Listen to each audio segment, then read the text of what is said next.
It's not the critic who counts. It's not the man who points out how the strong man stumbles or where the doer of deeds could have done them better. The credit belongs to the man who is actually in the arena, whose face is marred by dust and sweat and blood, who strives valiantly, who errs, who comes up short again and again, because there is no effort without error and shortcoming, but who does actually strive to do the deeds, who knows great enthusiasm, the great devotions, who spends himself in a worthy cause, who at best knows in the end the triumph of high achievement, and who at worst, if he fails, at least he fails while daring greatly.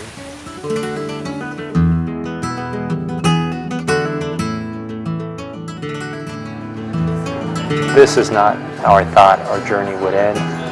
29 days ago, my adventurous son Joshua and I, along with Big Brother Bob, also known as Uncle Bobby, set out on a trip of a lifetime that was inspired by Josh. All three Mackala men share a love of storytelling through writing, journaling, and filmmaking. Our journals documented the twists and turns, the pain and the suffering, the small cobblestone villages, the beauty of the landscape and of the people. As I sit here by myself in this beautiful seaside town called Finisterre, I'm enjoying the cafe life, but I just can't stop thinking about the many forks in the road, the hilarious metaphors, the ups and downs of the hills, the foreshadowing, and mostly the amazing new friends we made along the way. We started this journey together and had planned on finishing together here in Finisterre, celebrating our accomplishment of having just walked 790 kilometers. For better or worse, things did not go as planned, but I truly believe that everything happened just the way it was supposed to, one day at a time, one step at a time, one breath at a time. For years I've been intrigued with the idea of driving a cab. It's about being the bridge between wanting to talk to somebody and actually making that happen. It's like being on a road trip. I just love hearing people's stories. My name is Bob Mackala. I drive a cab in Austin, Texas.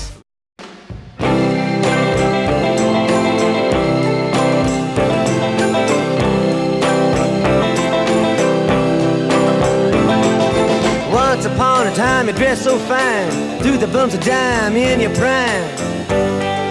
Then you Getting 30 days off from work, from life, is not easy. I told Josh that would be a dream come true for a father-son experience. Not only is it a dream, but it would take a miracle. I had no idea how it was going to happen.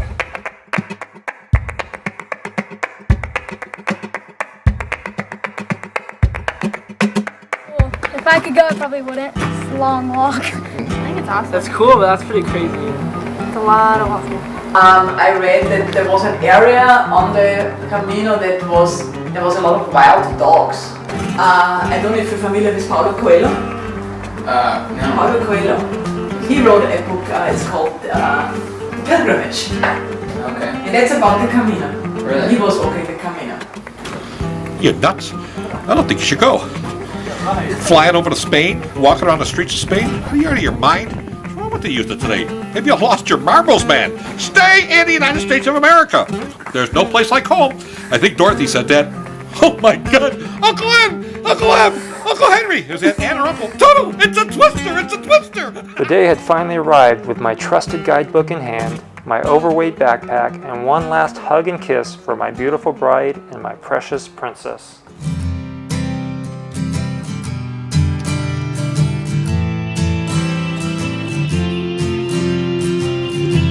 remember me, my love. I'm the one you're dreaming of. I'm going for a ride. I'll keep you warm inside. I'm gonna roll up the sidewalk. I'm gonna tear up the ground. Walking into St. John and seeing Brother Bob sitting along the cobblestone road, we knew our adventure was about to begin.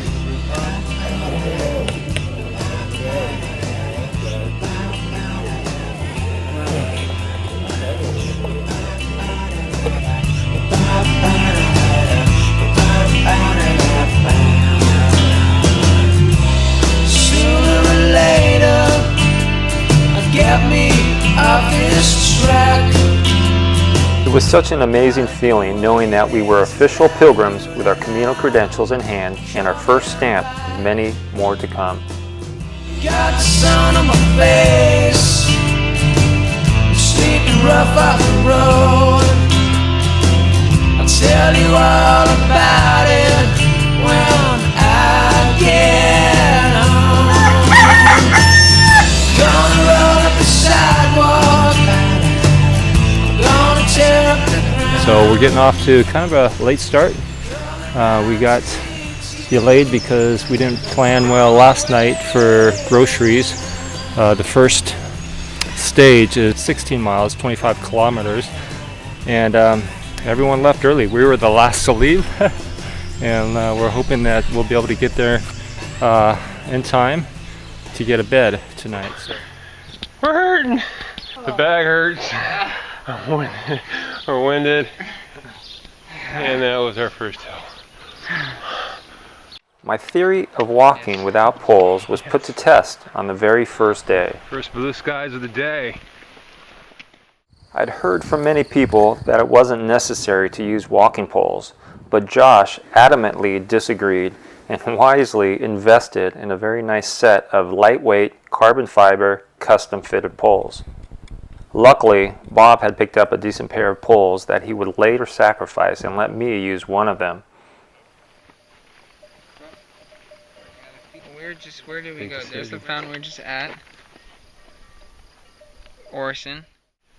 That 11 means we are 11 kilometers from where we began at 9:30. Nice. It's now about 1:30. Yeah, it's 22K to the summit. We're at the 11K mark. Halfway through the climb. Day one. This is how Josh feels right here. So that's probably about 1:30. This is how I feel. 2:30. Okay. Oh, shit. Yeah. Oh. Wow.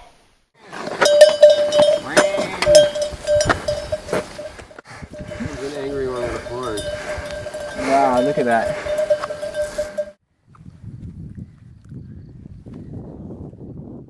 Brother Bob's created backpack and solar panels became the talk of the town.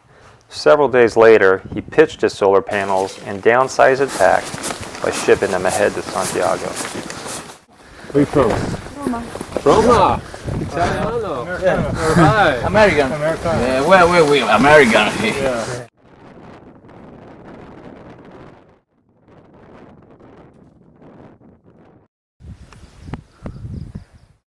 Yeah.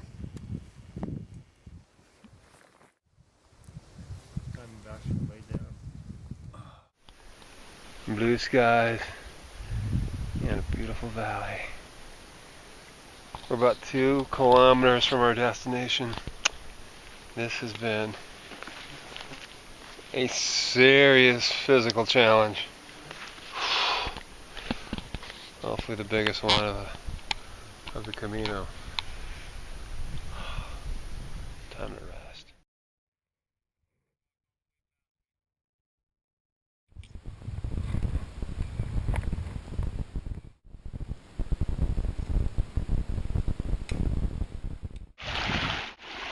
The first day climbing over the Pyrenees was brutal, but the next day was a warm, beautiful bluebird day with only one thing on our minds: running with the bulls in Pamplona.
Our pace today was very casual. We even stopped to smell the roses. On day 3, we woke up in Zubiri and were very excited about walking into Pamplona, but not so sure if we would find a place to stay.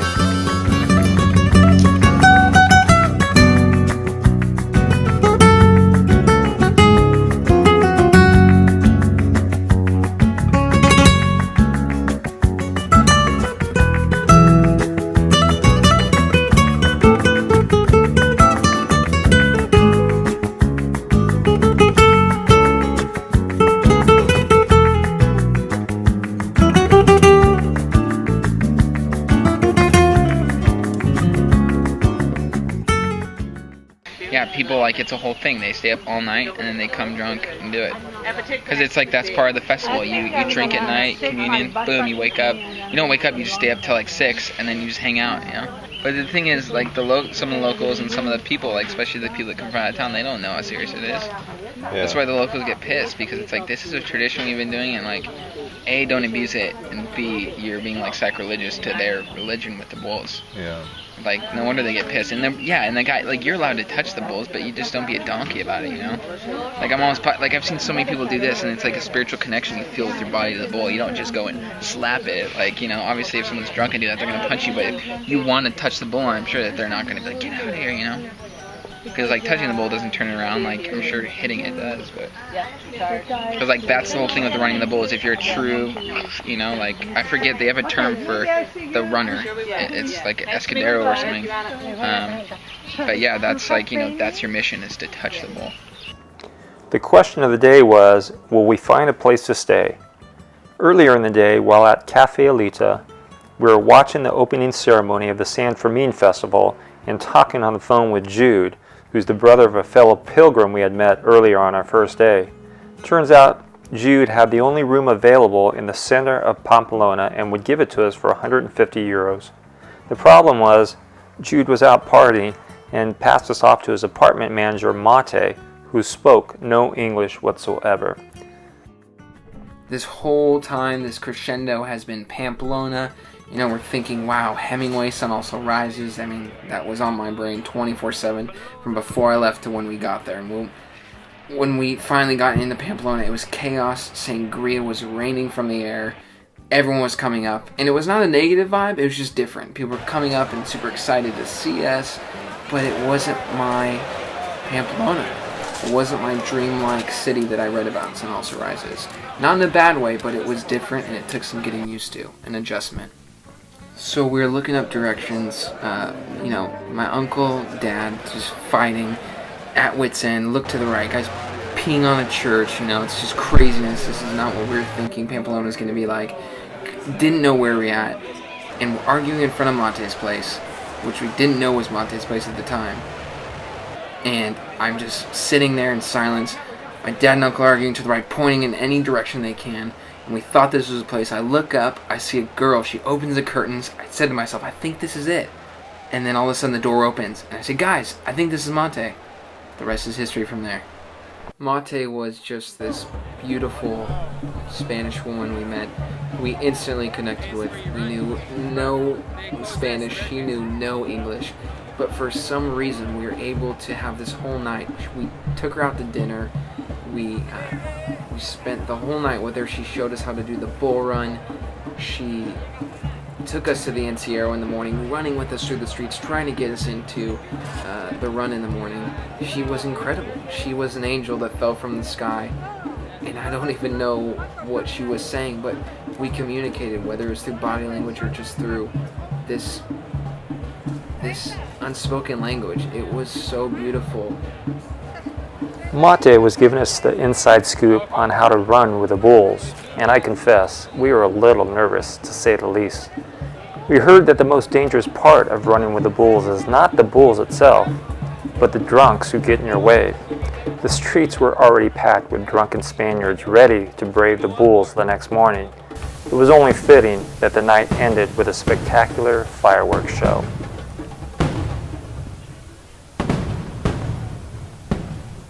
For all the planning we did the night before, we didn't plan on getting up early enough.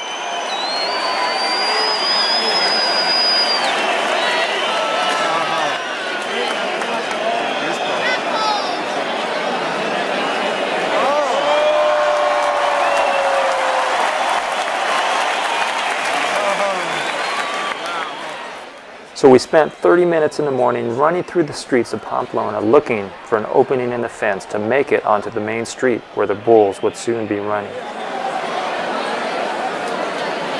standing against the wall.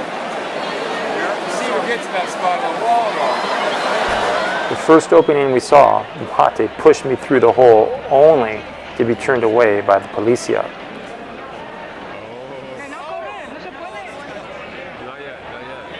We started running to another hole in the fence where we were oh so close to stepping through that fence. You doing it, dude? Yeah. Get in there. You gotta muscle your way in. Where's your dad? Wow, look at all those people in there.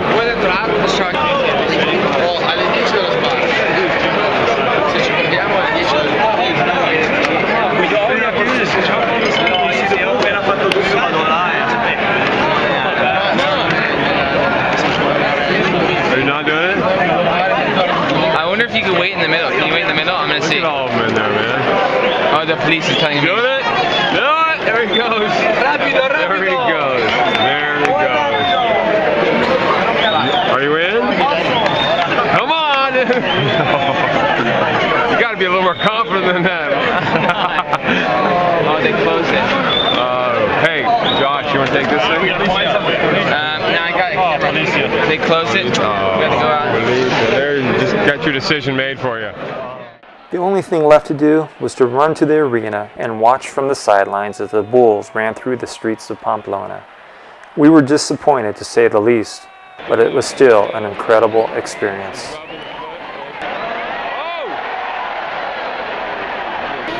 How you feel about all this? Feel good. I'm kind of bummed that we couldn't do it, but You had a chance to get in there, but it was the ultra dangerous spot. Yeah, we That's did have a pretty- chance, but then thank God he shut that door and he was like, nope. You can go home and tell people how slippery and Pissy and all piss this. stained these streets were. It ain't like it used to be. It's not like it used to be in the days of Hemingway. Yes. In days of glory. Yeah, man, that would have been great to run, but No regrets, man. Our Pamplona experience did not turn out the way we thought it would, but it turned out just the way it was supposed to. After a whirlwind 24 hours in Pamplona, we said our goodbyes and hit the road by 3:45. We decided to walk only 5 kilometers to the next small village called Cesar Menor. Unfortunately, the albergues were all full, but thankfully, we were able to sleep on the concrete floor in this 800-year-old church. As I watched the fireworks from the hilltop, I was thinking, what a contrast this is from last night. We woke up this morning knowing that we needed to put a lot of kilometers in since we only walked 5 kilometers yesterday. The day was filled with conversations about the amazing adventures that we just experienced in Pamplona yesterday.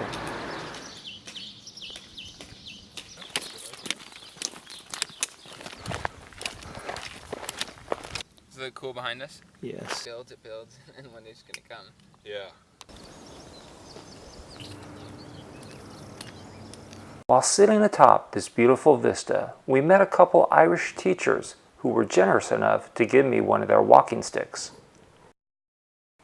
Atop this same mountain, I had the privilege of spreading the ashes of Kimberly's Uncle Bob, who had passed away earlier in the year.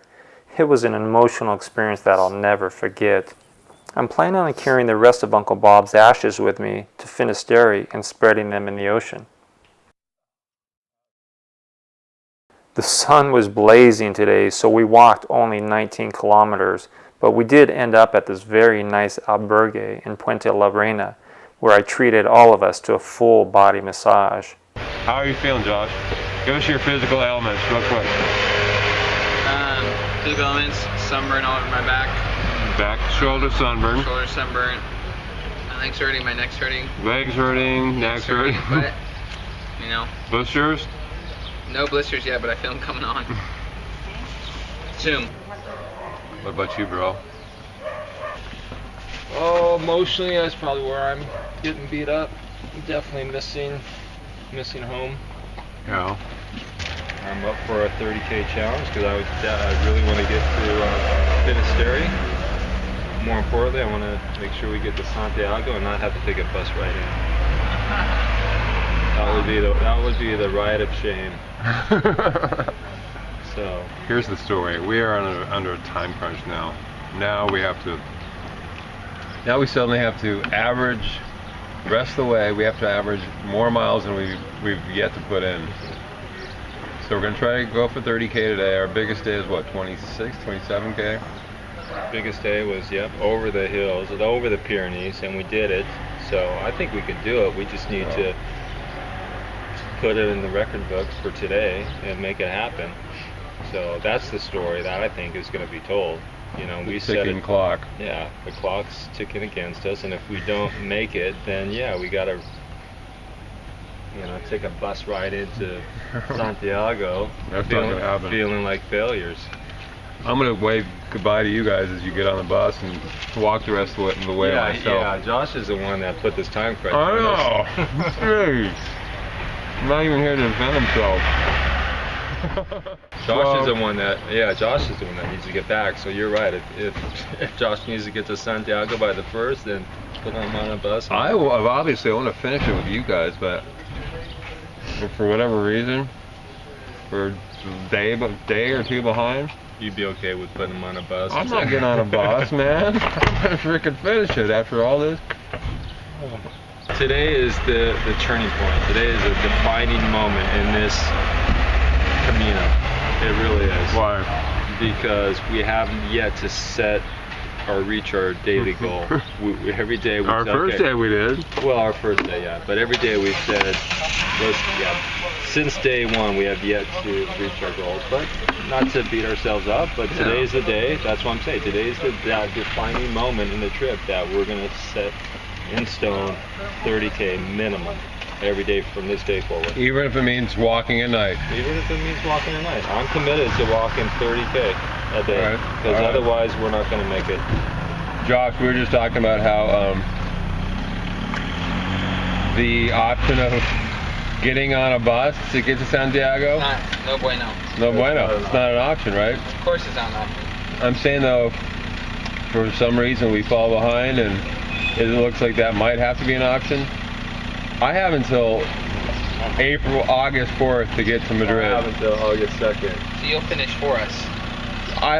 That's my worst case scenario, man. I don't want to get in there without you guys. Of course, yeah. So but I certainly don't want to get in without on a bus either. Exactly. That's why we got to go together. Yeah. So that's what we're trying to do now. That's smart. Blister coming onto the big toe. I've got a big ass blister, toe number 4. I got some numbness and discomfort in big toe. Don't know what's going on there. Got it wrapped. Toe number 4 has got a big old ridge of a blister that I stuck a needle through and some thread in this morning. Baby toe's got a blister on top.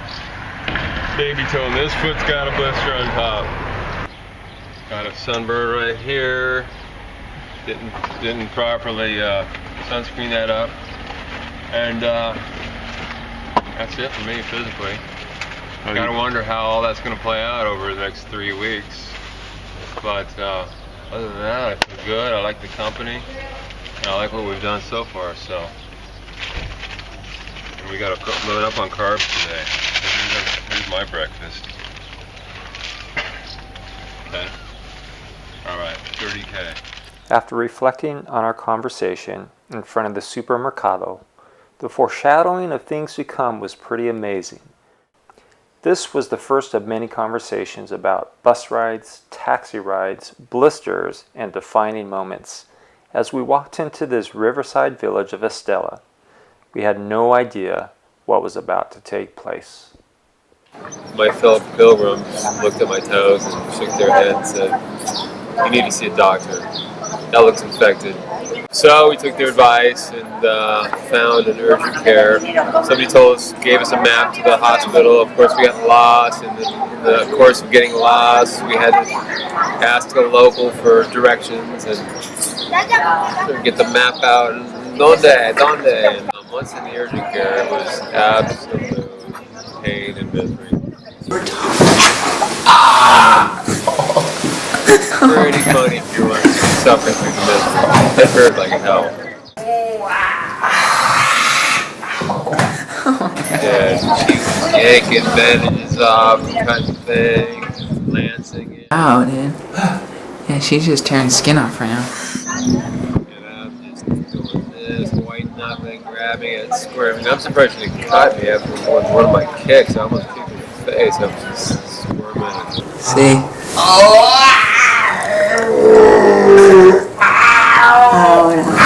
Ya está. Now I've got some sandals that I swore to myself I would never wear, never buy. Here we go. Look at me. Dirty old guy with open-toe sandals and socks on. That's my new look for at least a day or two, 3. Hopefully not too many days. Feeling good otherwise. We were supposed to wake up this morning at 7, be on the road at 7:30. It's about noon now. Get ready to head out with a couple bad wheels and the hottest time of the day, but there is a breeze. Don't forget there is a breeze. So I'm feeling good. These guys are talking about taking a bus at some point. I'm saying screw that. We're getting there. Let's go. Even though Brother Bob was fired up and ready to hit the road, we decided it was best to give his blisters a chance to heal while we rested on the 7th day. You disappointed that we're not leaving at the crack of dawn? I feel like I'm dragging you guys down. Josh kind of likes this cafe life, though. He's good. Having a croissant and coffee, that's what it's all about in Europe for me. So we got to finally experience that, and reluctantly have to hit the road now. But yeah, it was great being able to experience this right here. You think we'll put in a 30K day today? No, just 20K to Los Arcos. Not going all 30K. Yeah. My feet are hurting pretty bad too, so. How many blisters do you have? 3 now. I started with 0 about 2 days ago. If it takes us jumping on a bus at the end to get to Santiago, I'm okay with that. Yesterday, that was not the case. Yesterday we said at about an hour earlier than today that yesterday was a defining moment of our trip. We said if we don't hit 30K yesterday, then the likelihood of us finishing on time, walking in, wasn't going to happen. But I'm not going to focus on whether or not we walk in or bus in. I know we all don't want to bus in, but I'm not going to let the kilometer count dictate how we do this. Just a couple days ago, I was dead set against taking a bus ride into Santiago, and after the major setback with Bob's blisters the past couple days, my perspective has changed. This was one of many lessons I learned on the Camino that I will carry with me the rest of my life. The lesson is this: you can create what you think is the most amazing and perfect plan, and yet most of the time, those plans don't turn out anything like the way you thought they would. Day 9 was an emotional day for me after hearing from my bride that her father was not doing well. We had a long day ahead of us as we planned on walking 39 kilometers. The day started out beautiful as we walked through vineyards and rolling hills. Towards the end of the day, as we were walking into Logroño, just as we were ready to cross the bridge, I found out that my father-in-law Vic had just taken his last breath and had passed away.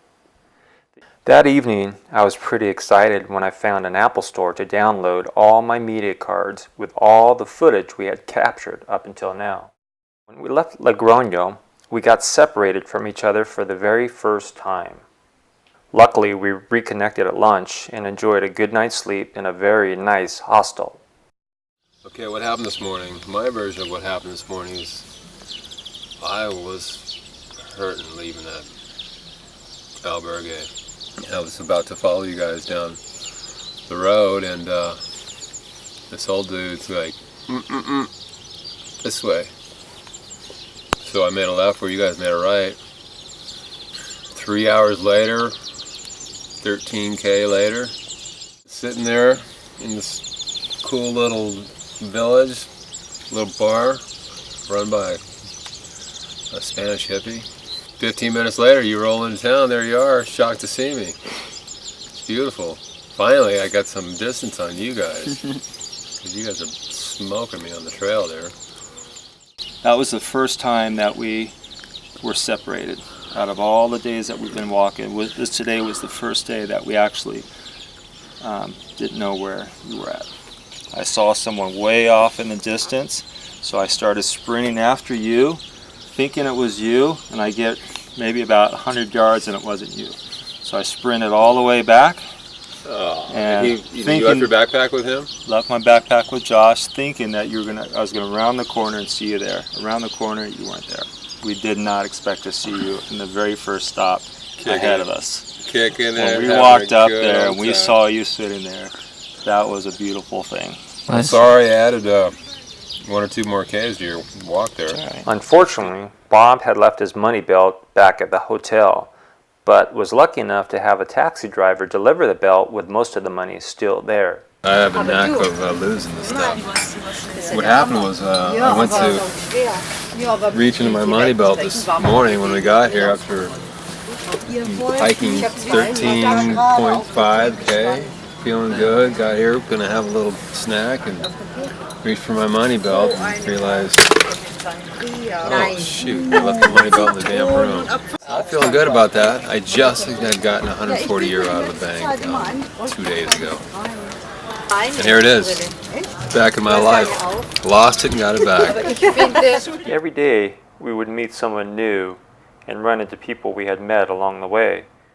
Oh man, meeting Nick, he was a wild one. We met him and he just was so funny. He reminded me of like a little 7-year-old that was rolling up to ask if I could play for the day. He rolled up on this old janky BMX bike and just rides it up all quick as we're sitting at this table on a lawn and just drops the bike and decides just to talk to us. And so a crazy conversation ensued. I bought a guitar.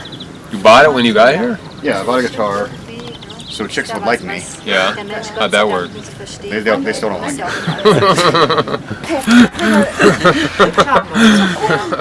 The chicks dig you wherever you go. No. Yeah. No? Alright, you having a good time this time? Yeah. Yeah? Where'd you start from? Pamplona. Before I did the Camino last time, I went to Africa and somebody offered, this family, they offered me their daughter for $150. Someone offered their daughter for $150. Yeah. Wow. Ja, wo warst du? Hat es mit einem Taxi bringen lassen für den nächsten. Ach so. Soll ich mal eben schnell von allen rein? Picture? Oh, see, ein Foto? Nah. Walking into the small village called Granyun, we heard that Paulo Coelho had just stayed there a few days earlier.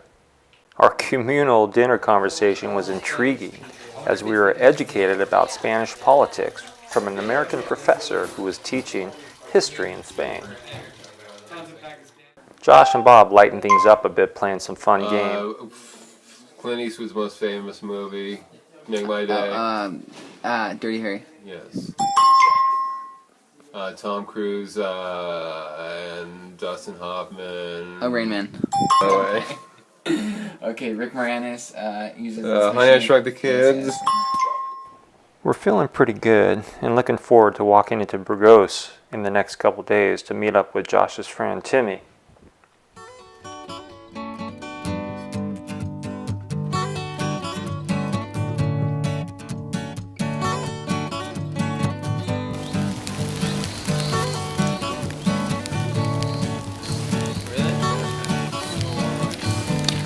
Chewing on a piece of grass, walking down the road. Tell me, how long you gonna stay here, Joe? Some people say this town don't look good in snow. You don't care, I know. Ventura Highway in the sunshine, where the days are longer, the nights are stronger than moonshine. You're gonna go, I know.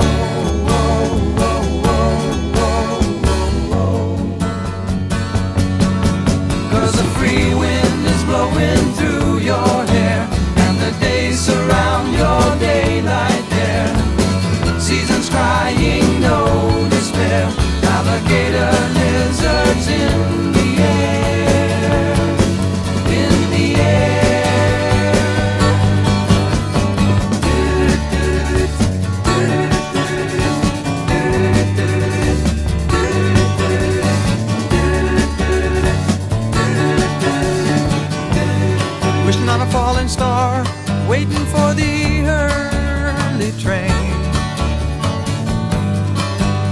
Sorry boy, but I've been hit by a Yeah, so yesterday we came into Burgos. I was in contact with my friend Timothy. I didn't know how we were going to meet up, but we just kept emailing because we don't have phones. You know, we didn't know where we were going to go in this shanty town to eat or something, but go up to his friend's apartment and it was unreal. I was looking over the whole plaza and yeah, that was how it started. But it was amazing seeing him. You know, I knew him from Invisible Children. And he's always been a dear friend to me, but to see him in Spain when he's been here studying has been amazing. And he just finished the Camino, so he was really apt to open his arms to us and hear our story, so it was cool. It was really good. He cooked us a great dinner and it was nice. Just everything was amazing, just the people, meeting them, eating, you know, in communion and just looking out onto that square as we're talking, and like it was just unreal. It's like something you really dream about, and wow, wouldn't that be cool that it happened. Yeah, that was the longest day of walking we had. 35K actually, maybe even a little more. And once we got into the square and saw that incredible cathedral, just the most amazing cathedral we've seen yet, my mood changed a little bit. And then Josh saw his friend Timmy, and Timmy was very friendly and cool, and it really was one of my favorite nights of the whole trip. If you remember, we started out in Via Franca, where we climbed up through what felt like the Pyrenees, through the mist, through the rain, and which for me was the worst day, the most challenging day. Then when we made it to that cross, for me that was the turning point, the top of the hill where you guys just kept going, but for me when we hit the top of that hill, I got my second win. And coming over that hill and seeing the landscape of Burgos was phenomenal. Today is day 14. Burgos is by far my favorite city in Spain. Dinner with Timmy and his friends was priceless. Well, the pattern continues to repeat itself in that we have such a difficult time getting out of the big cities early in the morning. Today, it wasn't until 2 p.m. before we left Burgos. We're just a few days from entering the hot desert of the Meseta and still needing to make up several kilometers before we get back on track to make it into Santiago on day 28.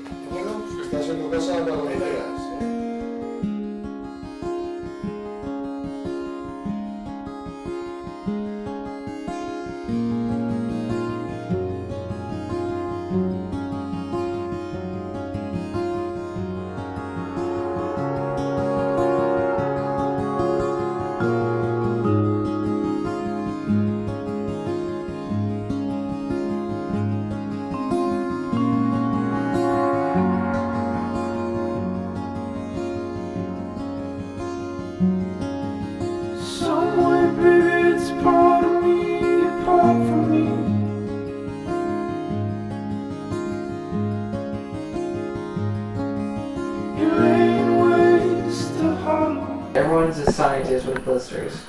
Hey, my mom asked me, she goes, well, have you been asking people what to do about it? I'm like, it's the Wild West out here, man. Everyone freaking has their own way of doing it, and it never works. Yeah, exactly. Everyone's a scientist with blisters. At this point, we're in blister management mode as part of our morning routine. Everyone has their opinions and their special treatments on how to take care of their blisters. For the most part, everyone has them, and they're suffering throughout the day.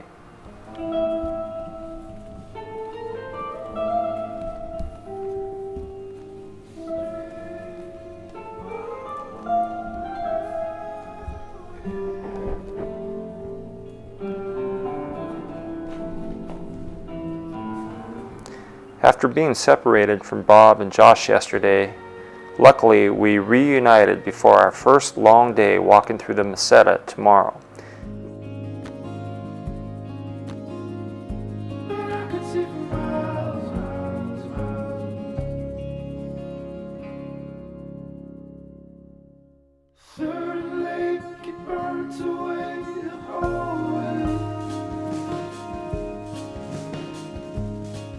Wow, this is a long walk right now.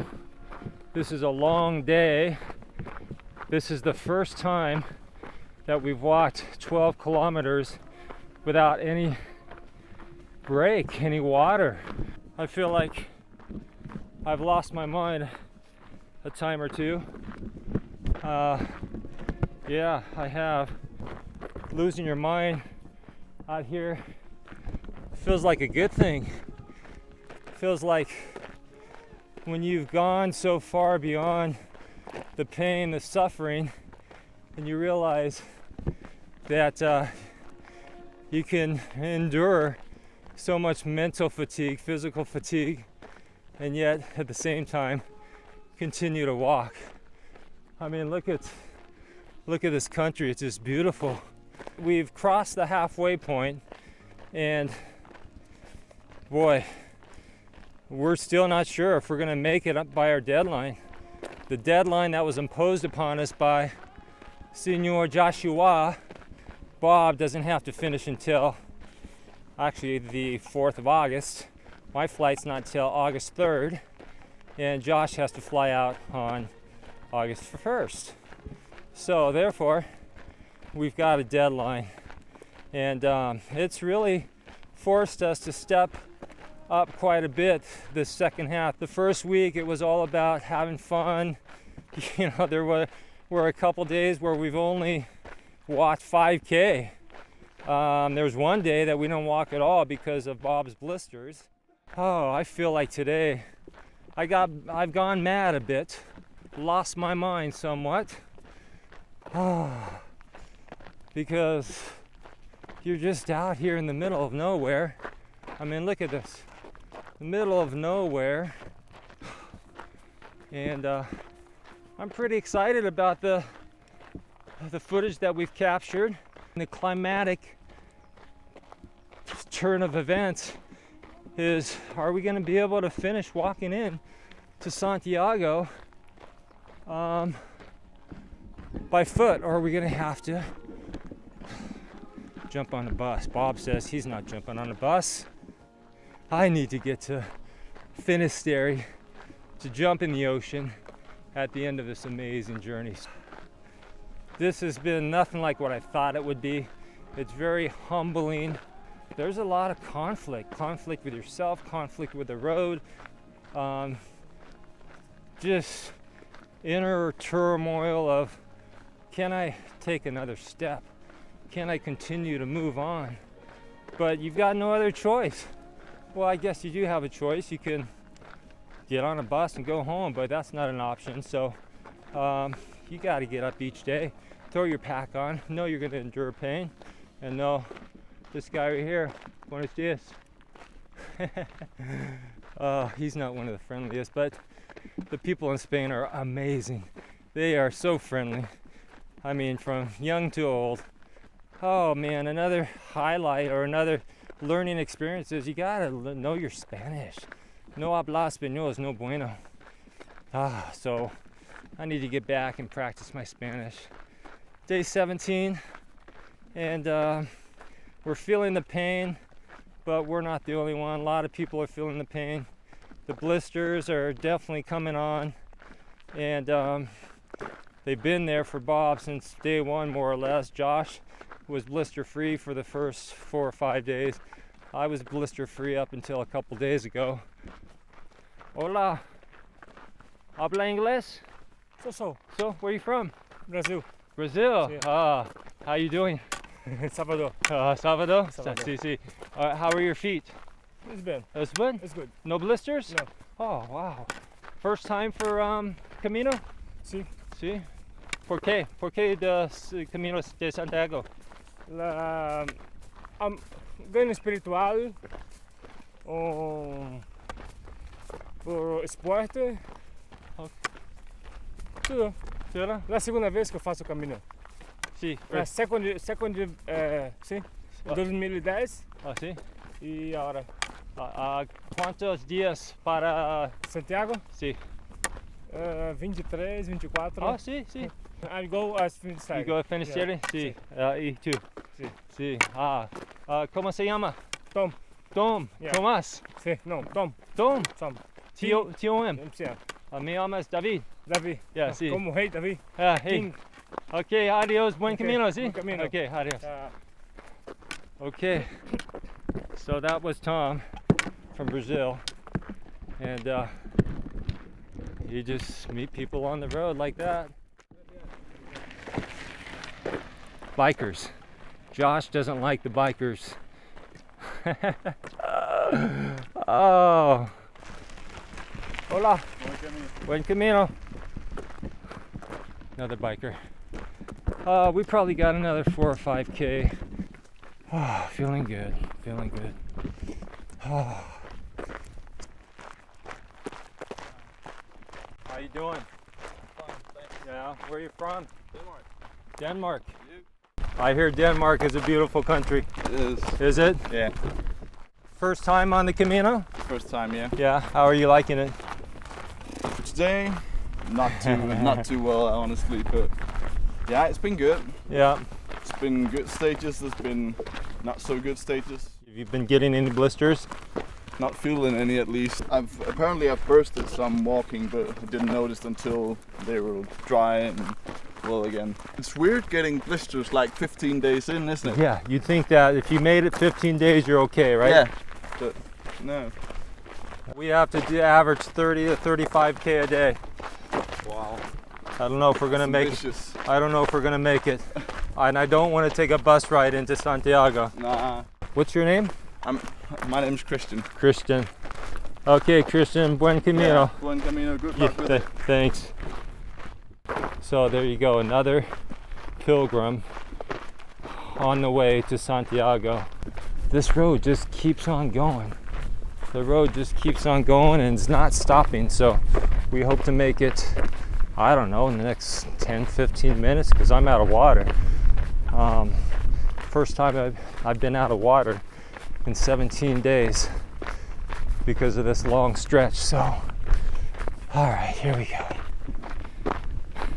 Yes, finally, after 4 hours of walking, we've made it to the first town. That is the longest walk that we've had in between towns since the beginning. Oh my goodness. Oh, I just ran out of my water. My feet are doing good. Yeah, I'm feeling actually pretty good. Hola. Hola. ¿Cómo estás? Huh? Bien, ¿y tú? Bien, sí. We're on television. Where are you guys from? Denmark. Yeah, I just met someone from Denmark behind you. Yeah, and you know what? Maybe 1 kilometer Yeah. up there. Yep. 2 more Danes. 2 more Danes, okay. We're everywhere. Yeah, we're the new Korean and Chinese. The new. guys. That's good. How you guys doing on the Camino? Yeah, pretty good. I started in Burgos. You started in Burgos, yeah, okay. 2 days ago, so I've done 88 kilometers in 2 days. So Oh, I'm pretty tired now. Where are you going? Santiago? Yep. Okay. Where did you start? Sanction. Did you go to Pamplona? I did. Ah. Yeah, I didn't know. I heard there were 2 good things about it. What's that? One was the running of the bulls. It was very exciting. Yes. And 2 was the drunken parties. Oh yeah. Why are you guys doing the Camino? A number of reasons. Okay. Partly because I'm interested in philosophy. Okay. It gives me kind of time to think. 2, I'm a 17-year-old still at school, and I wanted some independence. So, and 3, I think it's an interesting new experience, and I'm interested in different cultures. So. Good for you. How did you hear about it? Through a friend of my dad's. So. Okay, good. Very good. And how about you? I've always liked hiking and doing stuff like walking a lot and physical, So I figured that doing some hiking would be awesome, and then I just googled stuff like this, and the Camino was just sounded perfect. Sounds good. Are you guys enjoying it? Yeah. So much. Oh, that's good. What's your names? James. James. And Rasmus. Rasmus. Yeah. Oh, I've never met a Rasmus before. I like that. Really? Yes. I know that this is an old Roman path. I also know that apparently St. James's kind of body remains were buried on the site of the Santiago Cathedral. That's all I know. So. Yep. But you know, he's actually kind of like a magician, this St. James. Oh yeah. He was buried in Jerusalem to start with, but he kind of teleported himself out of there and just was taken up on the you know, the coast, like the beach. Yes. By the waves with the shells. Okay, perfect. Maybe that's what the shell's about, huh? So he's Yeah, got it his, is. So he's It got is. his brain in Santiago and his heart in Jerusalem. Maybe, yeah. And then he teleported 25 kilometers, no more, into Santiago. Ah. It's a lovely story. I like it. I like that story. I haven't heard that one yet, but I like it. Sounds good. Well, it's nice meeting you guys. Buen camino. Okay, adios, amigos. Adios. So, some more Danes on the Camino. Pretty cool to see these guys. A young 17-year-old philosopher looking for some independence and time away. Pretty cool. Nice meeting these guys. Man, the Meseta was brutal. I pretty much knew that we had about 13 miles to walk, and I almost lost it. I wanted just to lay down my bag and just stop. But for some reason, I picked it up. I got ahead of everybody, and something was telling me. I just put on Ravi Shankar, and I just started walking. And naturally, I just started closing my eyes. I put my poles out almost straight in front of me, and I just kind of let go of them and let them hang from my wrist, and I just walked, kind of balancing, and I just walked straight. I opened my eyes after about, I think it was 12 minutes, and I'm just feeling the wind on my face, and it was hot, but I felt an inner peace, not just with the music, but just a calming, and it was probably the closest I've ever come to a transcendental meditation. It was an unreal experience, and then this whole valley of desert led into a beautiful sunflower field, and it was one of the most rewarding experiences, I think, on the Camino. The Meseta was a supernatural experience and was one of my favorite places of the entire Camino. I'll always look back on those days in the desert as a significant part of my journey. You get all the advice from all these well-meaning pilgrims. And what you're also doing is you're preparing future pilgrims for what they have in store and what they can guard against. You're doing a service, man. This is like something Jesus would be doing. Just helping people. You're helping people know what to do, and what not to do. It's all about helping people, man. Look at that. You don't want them to suffer like we're suffering. Yeah, you do. Why? That's the whole experience. We do want them to suffer? Well, they're going to suffer regardless of just walking. You want to add to the suffering? Suffer. It's not the same experience if you don't suffer. You're going to suffer blisters or no blisters. This is just adding, this is unnecessary suffering. Yeah, that sucks. Suffering, we were suffering before we got the blisters, going to Intravascular. My shoulders, the heat. Yeah. This is a whole kind of other suffering you don't want to do. This is unnecessary suffering. Emotional suffering, jeez. Yeah. So we're right now we're helping people avoid the unnecessary suffering. They're gonna suffer in some way, physically. It's inevitable. But this does not have to happen. Imagine how much different your trip would be if you didn't have any blisters. In the beginning, I had no blisters. I was enjoying my walk. I was like, this is amazing. I still do that when I take ibuprofen. I don't want to be taking it that much, but when I have the mindset, okay, 12K, let's just blow through it, put on the iPod, and just get over it. That sucks. Yeah. But I'm sure there'll be moments where, earlier when we were walking through sunflowers and stuff, and other moments where it's oh, this is beautiful, but these Ks that just stretch for nothing, it's you just want to get through them. And I don't know. And I don't even want to talk to people. People start trying to talk to me, and the pain hurts so bad, I'm just stop talking to me. You're in too much pain to mingle. The conversation around the breakfast table was another highlight of the cafe life. Josh and I decided to take a taxi into Lyon, while Bob decided to make the walk on his own. I was sitting at a cafe with, Bobby and waiting to hear from my dad. We split up with him that day, and I'm sitting there with my Polaroid looking through my journal, and this woman to my right was in this really nice polka dot dress, and looked American. I was like, that's crazy. She's in a dress on the Camino. But we were sitting there, and then this man walks out, an Italian man named Marco, and we learned her name was Jen, and they were together, and they started asking about my Polaroid, my journal, and then our Camino, who we were, and it turns out they're dating, and they just met on day 1 of the Camino, and it was day 14 or 15, and I found that out when I asked how long they've been dating, and they found love on the Camino, and they're just the sweetest couple. Yeah, this one particular morning when we were all sitting down having coffee, Marco and Jen were just walking by, and they saw us and decided to have coffee with us, and Rob and Jacob, a father and son who we met from D.C., they were just a crack-up father and son, decided to sit down and have coffee with us, and we just had this brilliant communion that, to me, that's what the Camino was about, just stopping on the trail and having coffee and just talking. It was just such a beautiful moment that was just burned into my brain. I'll throw a question on the table real quick just to hear your guys' opinion. Some of us are taking the taxi in, some of us are walking in. What are your thoughts on, taking the taxi versus walking in when you're in extreme pain?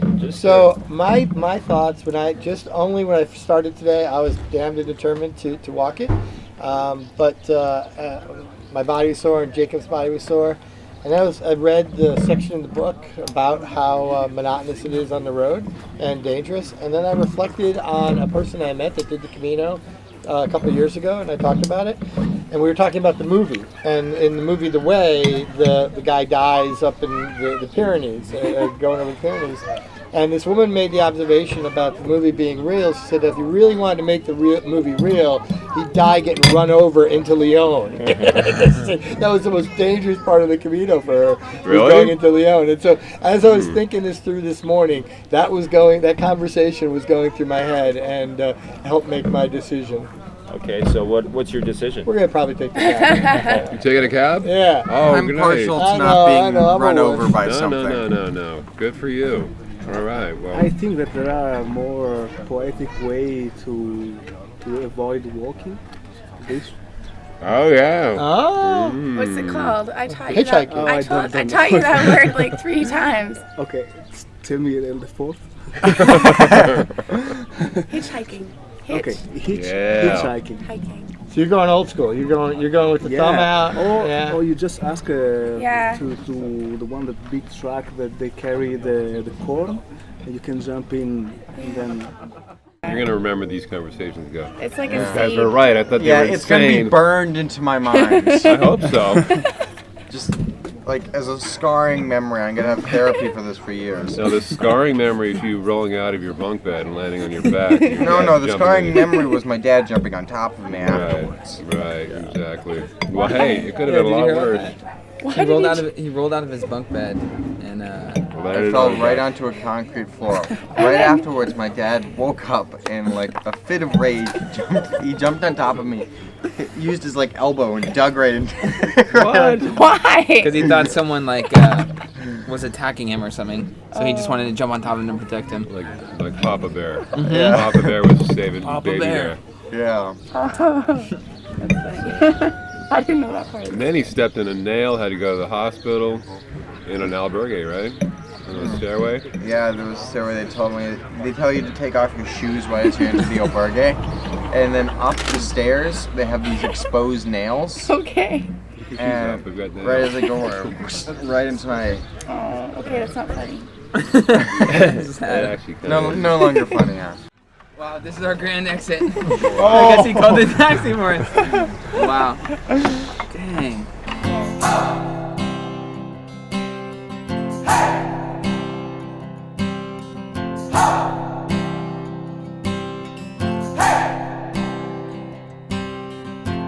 I've been trying to do it right. I've been living a lonely life. I've been sleeping here instead. I've been sleeping in my bed. I've been sleeping in my bed.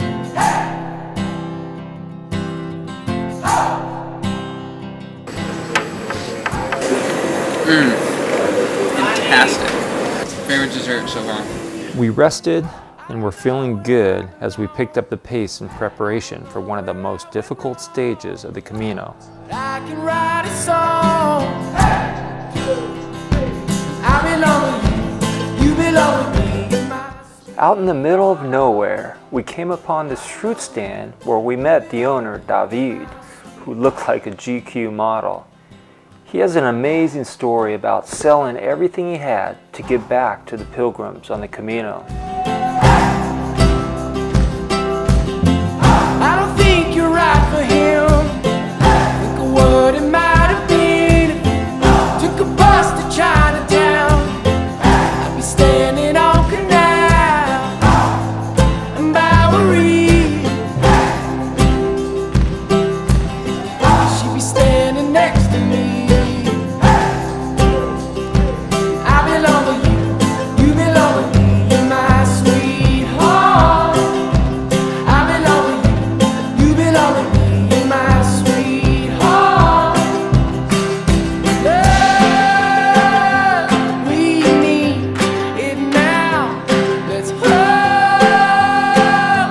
hold son.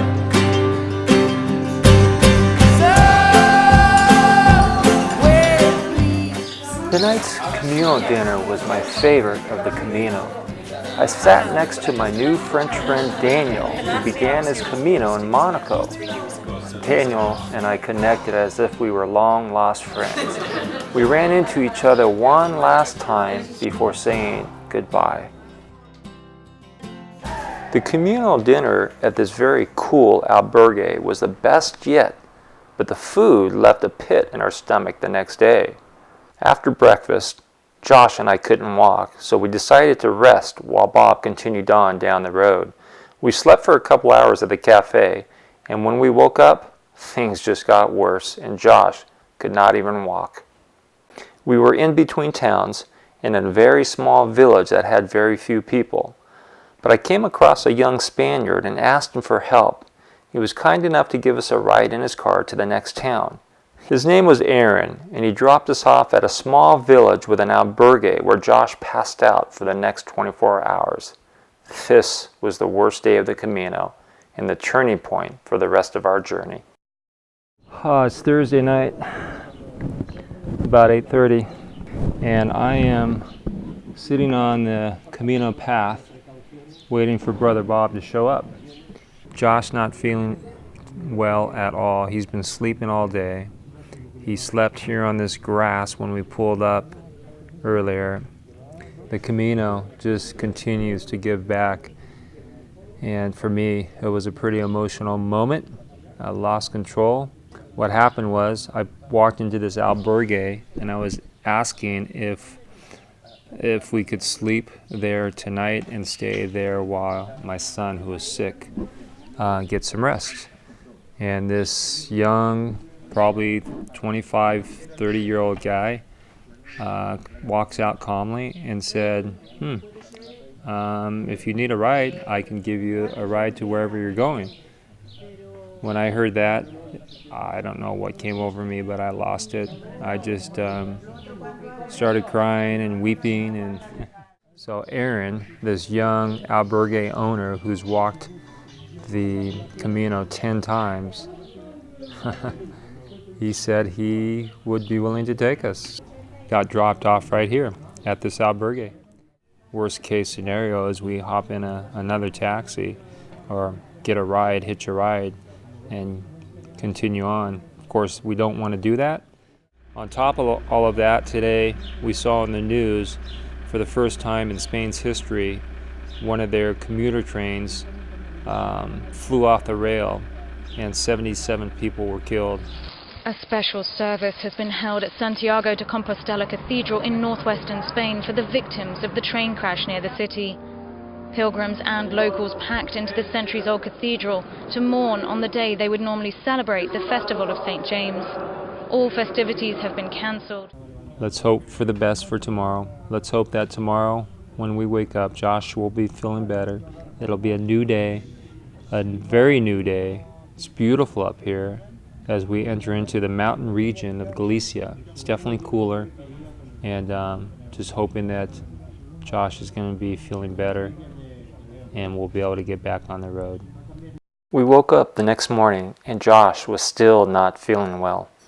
Bob never showed up, so we decided to walk 6 kilometers to the next town, hoping he would meet us there. Josh and I found a cafe that had Wi-Fi, so we were able to reach Bob and let him know what happened and that we would sit and wait for him. About an hour later, we see Bob walking over the bridge. So last night I was just thinking, since we've been pushing for the last, 3 or 4 days, we're trying to log 36, 37, 35K. To me, the writing's on the wall. I'm not going to push anymore. I said, But you've been going so fast, dude. If you just I'm okay physically. I'm okay. I talked to the old guy who's walked from Monaco all the way over here. I'm like, what is he's got his feet are fine. And he's like, just walk slow. You walk slow, walk steady. Yeah. Don't stop for a long time. Just nice and slow. To me, that is gonna help you. Well, help all of us power through it. I just want to be able to relax at cafes when we want, and 20K would be so simple to do and not have like this regimen of getting up at 7 in the morning and like just pushing, and then okay, we can only rest for this amount of time. It's like, in my last 5 days, I want to be able to enjoy it and not like, and honestly, even if I was going at your pace, I wouldn't enjoy it because I'd still say, okay, I'm going at a good pace, but I have 25K to do. It's like, that sucks, and I don't want to take the bus into the next town because that is a huge ego blow, but at the same time, it's like, this is my Camino, just like it's your own Caminos, and I'm making the choice that I feel like that's going to be the best healthy decision and emotionally and just enjoying this last bit, I hear where you guys are coming from. I respect your opinion. I felt a lot of the things you're feeling. I felt like crap this morning. But to me, and maybe this is selfish, but man, I've gotten this far, dude. Yeah. I made it this far, freaking dragging my ass at the end of the day, leaving every day with pain in my feet, fighting through it, getting to the point where the pain's not there anymore, and I'm going, and I'm doing it. So to me, it's, it's been frustrating me. Part of me is frustrated by the fact that you guys are way ahead of me, and we're going at a different pace. There were times we've had some great talks where we were on the same pace. But there's, for me personally, you got me into this, man. I had never heard of this thing before. And once I committed to it, I don't want to half-ass it. I don't want to, we got a week left. why do you think it's half-assed? We got a week. Why would you call it half-assed? Why is Well, it for me, half-assed? I'm not saying it's for you guys. You guys, I've never seen blisters as big as I saw on his feet. You're his father. I mean, I'm his uncle, but you're right there. And to me, a lot of it is kind of accessing what people for hundreds of years have gone through. This has been a painful experience for thousands of people for many, many years. And that is part of it. Like it or not, that's part of it. That is part of it for us anyway, and it's part of it for a lot of people. And I feel like there have been days where I did not want to walk at all. There have been days I've videotaped myself on my phone going, look at, the day is starting, and I'm hobbling like an old man. Every person on this trail is blazing by me. Fat people, old people, everyone's just blasting by me. But to me, it's like, I'm not going to give up. I'm going to persevere through it and fight through it and keep going. And there might be many uncomfortable moments, but what's more important to me is just getting there, period. Whether that gets me there at 10 at night or 6 at night, it can be done. I agree. So, as much as I would, don't like the idea of you guys moving on without me, but I also feel like I've come this far. I've suffered so much to get to this far. To just go, well, you want your reflection time, you want to get there early and reflect and process. You're not feeling well, which is fine. I respect that with both you guys. But the reflection time is less important to me than just getting there. Yeah. And feeling like crap, I get that. Believe me. Yeah, I would say. And I don't blame you. Yeah. But I would say to most of that, it's not. I would say 90% of why I'm choosing to do this is not because of pain receptors in the sense of, oh, it's too much for me, too much. It's that I'm not enjoying this anymore. I'm over it. Well, why aren't you? Think about why you're not enjoying it. Because it's turning into a race, and that's when I first came to the community, I never wanted it to be a race. So why does it have to be a race? Because it is. No, it is because you say it is. Well, because if I put on my plate every morning, hey Josh, you go as slow as you want, but you have 36 Ks to do, I'm not even enjoying anything. Look at this. We're not going to be able to do this. Why not? Because you're getting in super late, and that's so not... what? Yeah. 7, 8 o'clock is not super late. But just me going and physically having to say, Josh, you got to do 36 Ks sounds miserable. Rather than, Josh, you're still going to suffer when you're doing 25 Ks, but you're going to be able to enjoy it and stop and look around. Well, maybe it's just a tweak of your perspective. If you thought at the beginning, oh my God, I got to walk 800K, I got to walk 500 miles, that seems impossible. That seems very daunting. But what happens to one step, one day, one step, one breath? Time.